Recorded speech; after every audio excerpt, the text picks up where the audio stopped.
परिंदा और बारिश। एक गर्म और खुश्क दिन था और सूरज पूरे आबवाओ ताप के साथ चमक रहा था।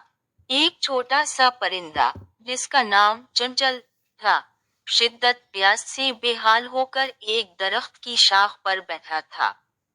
इसकी छोटी सी चोंच खुश्क हो चुकी थी और वो पानी की एक बूंद को तरस रहा था। परिंदे ने आसपास तमाम तालाब और नाले चेक कर डाले थे, लेकिन हर जगह जमीन फटी हुई थी। चंचल ने हिम्मत नहीं हारी। वो जानता था कि मौसम बदल रहा है और बारिश जरूर आएगी। वो इसी शाख पर सब्र से बैठा रहा, बारिश का इंतजार करता रहा। कई घंटे गुजर गए, लेकिन आसमान पर सूरज चमकता रहा। अचानक एक ठंडी हवा चली। दूर से गहरे बादलों की गरज सुनाई दी। चंचल की छोटी सी दिल की धड़कन तेज हो गई। इसने देखा कि गहरे सरमई बादल आसमान पर छा रहे हैं।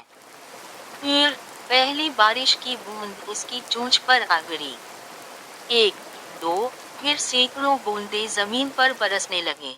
चंचल खुशी से चहचहाया और पानी की बूंदों के दरमियान नाचने लगा। उसने एक बड़े पत्ते में जमा होने वाला ताजा पानी पिया, अपने परों को धोया और जोर से गाना गाने लगा। वो मुस्कुराया और कहा, सच कहा है बुजुर्गों ने, सब्र करने वालों के लिए हमेशा आसानी आती है। सबक: तकलीफ में सब्र के बाद राहत यकीनी।